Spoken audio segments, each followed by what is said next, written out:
John, can you hear us? I can. Okay, I can. so you're on. Oh, lost you. Can't hear you now.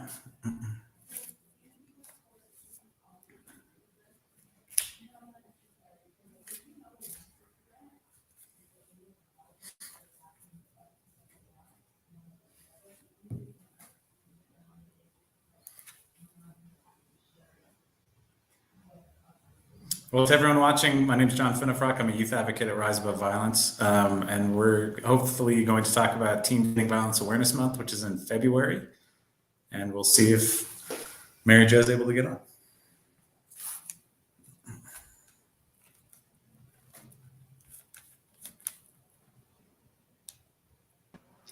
John, go ahead and just tell us about what's going on with the Teen Awareness Month this month.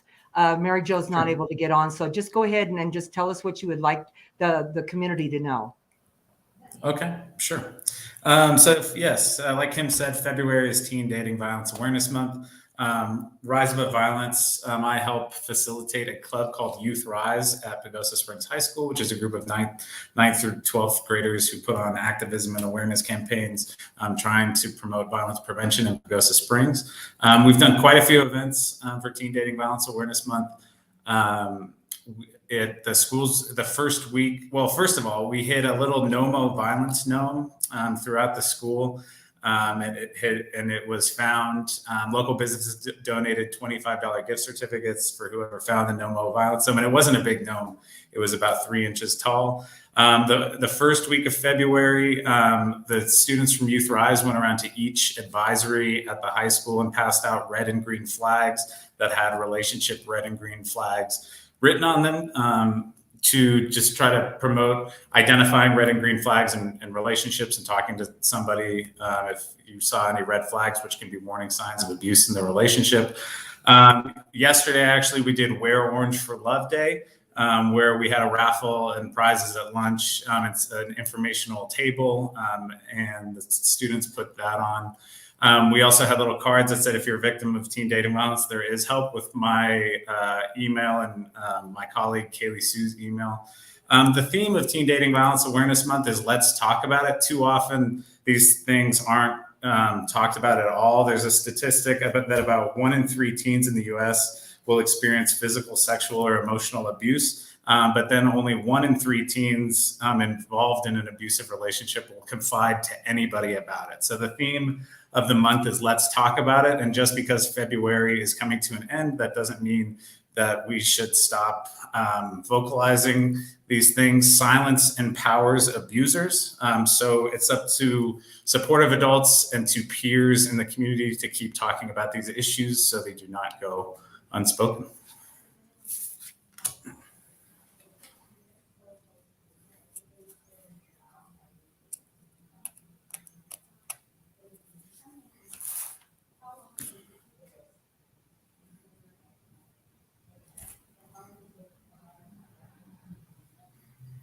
And just events. Oh, there's Kim. Yeah. Mary Jo's just, she's trying to talk, but you're not able to hear her. So she was asking, what are some of the tips that you can give parents about this? Well, I think the theme of the month, let's talk about it. I think don't be silent about it. Have these conversations. They're not tough, or they are tough conversations to have. But I think supportive adults have shown to do wonders with people that are in abusive relationships. So be that supportive adult. Talk to your kids about these issues. Don't keep it silent. I think we need to vocalize these things. Rise Above Violence is a support in the community if anyone ever needs it. And I think sometimes people think Rise Above Violence is just for people in crisis, but we also get a lot of calls asking, is this abuse? And our advocates will talk to clients about those kind of things. So just to let people know, Rise Above Violence does have a 24-hour hotline. That phone number is 970-264-9075. And if you have questions, if you need to talk to an advocate, please do not hesitate to use this free and confidential service that is in our community. Great. Oh, I'm here. Hi, Mary Jo. The internet came back. Pagosa But wait Springs 5 internet. minutes, it might change again. Well, nice to see you. Nice to see you. You can barely see outside the door right now. John, again, it's a tough conversation to have. And the theme of the month, let's talk about it, is great, because just the idea of having respect for each other, for dating, that's usually something that we would hope parents talk to their kids about, just general respect for each other, but in particular in those relationships, what's okay and what's not. And sometimes it's hard for parents to have that conversation. And so I think that it's great that Rise has those conversations with kids to reinforce that idea.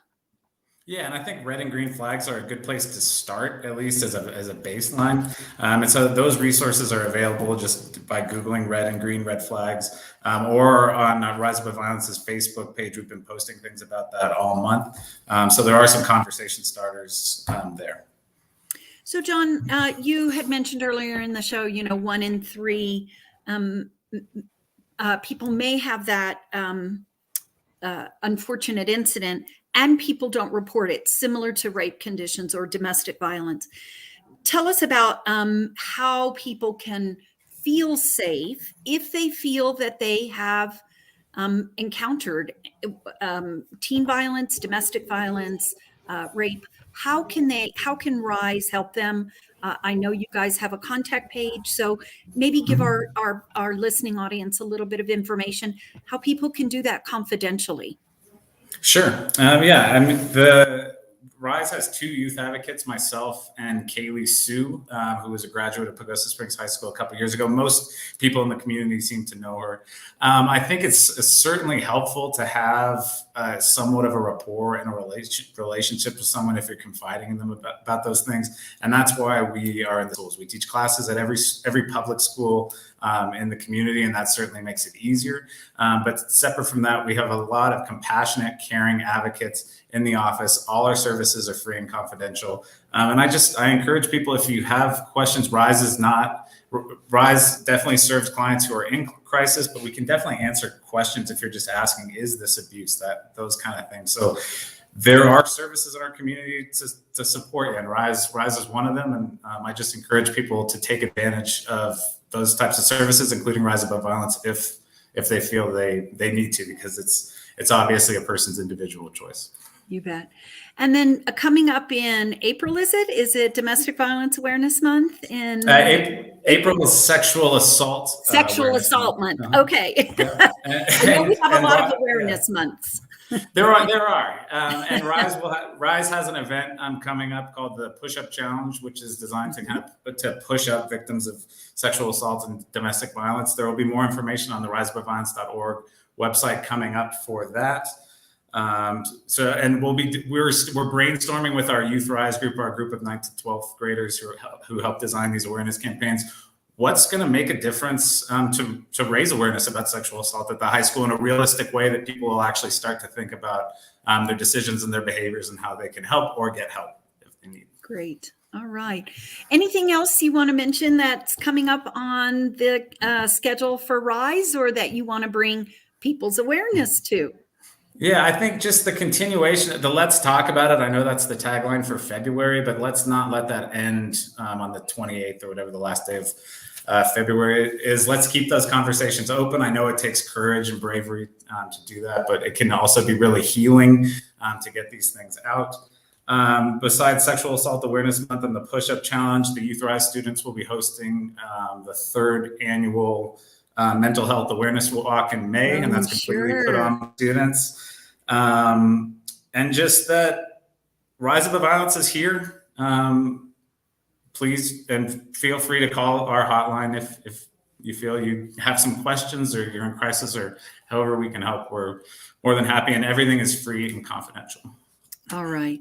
Well, great. Thanks. We wanted to talk about it, so that's why we had you on our live stream show today. Because again, not a lot of people are aware of it. Not a lot of people think that certainly something like that wouldn't happen in our wonderful community.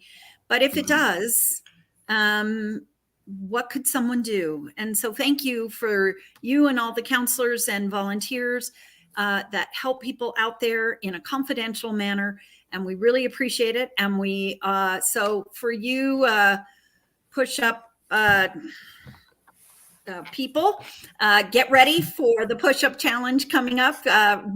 A great opportunity to raise money for Rise Above Violence. So thank you again, John, for joining us. John Feinefrock with Rise Above Violence, their youth advocate. We really appreciate it. And everybody, thank you for being patient with us today as the weather changes and you got to have internet. So thank you all so much. Please remember our business after hours this evening, which was scheduled at the Choke Cherry Tree, unfortunately has been canceled. But join us in March, because we will have another one in March, and a big one right downtown. Thank you all so much. Thank you for our hosting sponsor today, Wyndham Pagosa. As always, we appreciate it.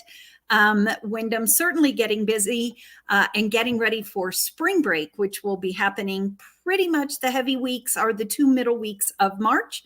So all our businesses prepare. It's a wonderful time for us. We're so grateful for this snow that we'll have another round of snow to get ready for our spring breakers coming in just a few weeks. Thank you, everybody, for joining us. We'll be here next week, and our guest next week will be the Southwest Center for Independence, and we're going to be talking about housing vouchers for those who are disabled or have disabled in their families. So join us next week. Thank you, everybody. Please be safe out there in the snow, and we are grateful for the moisture. Thank you. We'll see you next week.